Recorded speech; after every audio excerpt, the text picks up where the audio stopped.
Hello everyone. इस video में हम लर्न करेंगे ह्यूमन रेस्पिरेटरी सिस्टम के बारे में। इसके कौन कौन से पार्ट्स होते हैं, जो कौन कौन से ऑर्गन्स जो हैं वो मिलके रेस्पिरेटरी सिस्टम बनाते हैं, और हर एक पार्ट के, हर एक ऑर्गन के क्या फंक्शंस हैं, क्या उनके काम हैं। तो इसमें सबसे पहले देख लेते हैं कि ऑर्गन्स कौन कौन से हैं, या रेस्पिरेटरी सिस्टम के पार्ट्स कौन कौन से हैं सीक्वेंस वाइज। तो सबसे पहले जो है पार्ट वो है नॉस्ट्रिल्स। उसके बाद जो पार्ट है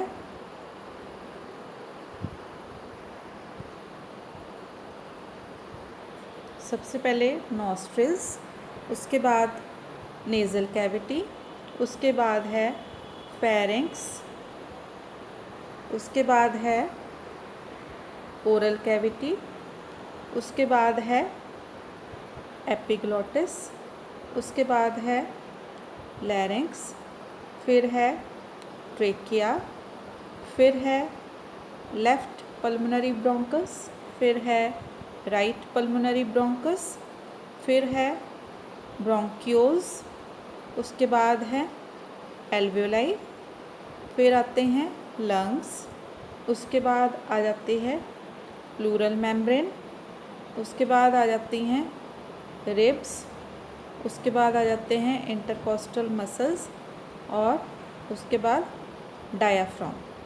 तो ये है इनका सीक्वेंस। तो सबसे पहले देखते हैं नॉस्ट्रिल्स। तो नॉस्ट्रिल्स का क्या काम है? नॉस्ट्रिल्स क्या करते हैं? Way for air to enter the body. Nostrils में से हवा जो है वो अंदर रेस्पिरेटरी ट्रैक्ट में या रेस्पिरेटरी सिस्टम के अंदर एंटर करती है नॉस्ट्रिल्स के थ्रू। देन उसके बाद है नेज़ल कैविटी। तो nasal cavity purifies humidifies the air.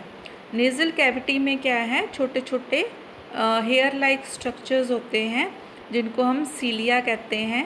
तो ये सीलिया या हेयर्स जो फाइन हेयर हैं वो क्या करते हैं, जो अंदर एयर एंटर करती है उसको प्योरीफाई करते हैं। मतलब कि जो कई बार डस्ट पार्टिकल्स हैं या कोई और पार्टिकल्स हैं तो वो अंदर जाने से रोकते हैं। प्योरीफाई का मतलब है एयर को प्योरीफाई करना। और ह्यूमिडिफाइज, तो नेज़ल कैविटी के अंदर जो म्यूकस मेम्ब्रेन है नेज़ल कैविटी की, वो एयर को ह्यूमिडिफाई करती है। मतलब कि अंदर जो एयर जाती है रेस्पिरेटरी ट्रैक्ट में वो ह्यूमिडिफाई होके अंदर ट्रैक्ट में जाती है। थर्ड आ जाता है उसका पार्ट रेस्पिरेटरी सिस्टम का या रेस्पिरेटरी ट्रैक्ट का, वो है फेरिंक्स। तो फेरिंक्स का फंक्शन है channels the air down the airways. तो फेरिंक्स जो है इसके 3 पार्ट आ जाते हैं। एक है नेज़ोफेरिंक्स, एक है ओरोफेरिंक्स, और एक है लैरिंजोफेरिंक्स। तो ये 3 पार्ट जो हैं फेरिंक्स के, ये क्या करते हैं? जो एयर एंटर होती है नेज़ल कैविटी के थ्रू फेरिंक्स में जाती है, और फेरिंक्स से फिर ये नीचे वाले जो एयरवेज हैं या नीचे वाला जो रेस्पिरेटरी ट्रैक्ट है उसमें जो फेरिंक्स है वो एयर को भेज देता है या चैनल कर देता है या ट्रांसपोर्ट कर देता है। फिर आ जाती है ओरल कैविटी। तो ओरल कैविटी जो है ये इसके 2 फंक्शंस आ जाते हैं। अगर हम खुले मुंह से सांस लेते हैं तो वो एयर जो है वो अंदर रेस्पिरेटरी ट्रैक्ट में जाती है। मेन जो फंक्शन ओरल कैविटी का है वो है फूड को अंदर लेके जाना। जो खाना हम खाते हैं उसको अंदर लेके जाना। और कई बार अगर हमारे नॉस्ट्रिल्स बंद हैं, कोल्ड हुआ है, कफ हुआ है, तो उसमें क्या होता है कि हम मुंह खोल के सांस लेते हैं, तो जिसके कारण जो एयर है वो रेस्पिरेटरी ट्रैक्ट के अंदर जाती है। नेक्स्ट पार्ट आ जाता है एपिग्लॉटिस। तो एपिग्लॉटिस का काम क्या है? Keeps food from entering the Airways. Epiglottis एक फ्लैप की तरह काम करता है। तो ये क्या करता है, जब हम खाना खाते हैं तो ये एपिग्लॉटिस जो है ये लैरिंक्स के ऊपर बंद हो जाता है, ताकि जो खाना है वो वो जो है एयरवे में या रेस्पिरेटरी ट्रैक्ट में एंटर ना हो और हमारा जो खाना है वो फूड पाइप के अंदर जाए। नेक्स्ट पार्ट आ जाता है इसका लैरिंक्स। लैरिंक्स जो है वो क्या करता है, letting air pass through speech production. दो काम होते हैं, एक तो एयर इसमें से पास होके नीचे को जाती है, दूसरे जो पार्ट्स हैं एयरवेज हैं उसमें जाती है, और दूसरा काम है कि लैरिंक्स में जो है वोकल कॉर्ड्स होती हैं जो कि स्पीच प्रोडक्शन का काम करती हैं। जो स्पीच पैदा होती है, जो हम बोलते हैं, जो आवाज़ निकलती है, वो लैरिंक्स के वोकल कॉर्ड्स के थ्रू आवाज़ निकलती है। नेक्स्ट जो पार्ट आ जाता है रेस्पिरेटरी सिस्टम का वो है ट्रेकिया। तो ट्रेकिया जो है वो क्या करता है, channels the air towards the left and right bronchi. तो ट्रेकिया जो है ये शी शेप्ड रिंग्स के साथ बना होता है, इसको हम विंड पाइप भी कहते हैं। और ये क्या करता है, एयर जो है वो आगे भेजता है लेफ़्ट ब्रोंकस और राइट ब्रोंकस के अंदर। तो अगर सिंगुलर है तो ब्रोंकस बोलेंगे, अगर प्लूरल है, दो हैं, तो उसको हम ब्रोंकाई बोलते हैं। तो उसके बाद नेक्स्ट पार्ट आ जाता है लेफ़्ट प्राइमरी ब्रोंकस। तो लेफ़्ट प्राइमरी ब्रोंकस जो है ये ट्रेकिया के आगे जो डिवीज़न्स होती हैं, जो एक लेफ़्ट होती है, एक राइट प्राइमरी ब्रोंकस होता है। जो लेफ़्ट प्राइमरी ब्रोंकस है वो लेफ़्ट लंग के अंदर एंटर हो जाता है, और जो राइट प्राइमरी ब्रोंकस है वो राइट लंग के अंदर एंटर हो जाता है। तो लेफ़्ट प्राइमरी ब्रोंकस जो है वो क्या करेगा, allows the air to enter the left lung. इसके द्वारा जो एयर है वो लेफ़्ट लंग के अंदर एंटर होती है, और जो राइट प्राइमरी ब्रोंकस है उसके द्वारा जो एयर है वो राइट लंग के अंदर एंटर होती है। नेक्स्ट इसके आगे जो है प्राइमरी ब्रोंकस है, लेफ़्ट प्राइमरी ब्रोंकस की भी आगे डिवीज़न्स होती हैं, और जो राइट प्राइमरी ब्रोंकस है उसकी भी आगे काफ़ी सारी डिवीज़न्स होती हैं, छोटी छोटी ब्रांचेस निकलती हैं, और उन ब्रांचेस को हम उन डिवीज़न्स को हम कहते हैं ब्रोंक्यूल्स। और ये ब्रोंक्यूल्स क्या करते हैं, let air reach the alveoli. जो मेन जो है ब्रोंक्यूल्स, पहले जो ब्रोंकस की ब्रांचेस निकलती हैं वो ब्रोंक्यूल्स निकलती हैं, फिर उनकी आगे ब्रांचेस निकलती हैं छोटी छोटी, और उनको हम टर्मिनल ब्रोंक्यूल्स कहते हैं।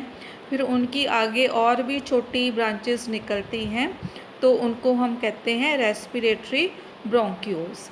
तो ये ब्रोंक्यूल्स क्या करते हैं, ये जो एयर ऊपर से आई है, ब्रोंकस से आई है, तो ये एयर जो है एल्वियोलाई तक पहुंचाना काम होता है ब्रोंक्यूल्स का। तो ब्रोंक्यूल्स के थ्रू एयर जो है वो एल्वियोलाई तक पहुंचती है। उसके बाद जो एल्वियोलाई नेक्स्ट पार्ट होता है एल्वियोलाई।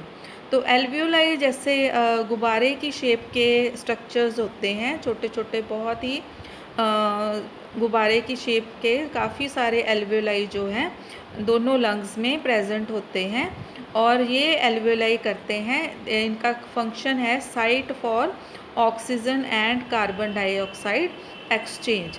इसमें क्या होता है कि जो एयर हम अंदर लेके गए हैं उसमें से जो ऑक्सीजन है वो एल्वियोलाई के साथ वाली जो ब्लड कैपिलरीज़ हैं, जहाँ ब्लड है उसमें मूव हो जाती है ऑक्सीजन, और कैपिलरीज़ के अंदर जो कार्बन डाइऑक्साइड है वो वापस एल्वियोलाई में आ जाती है।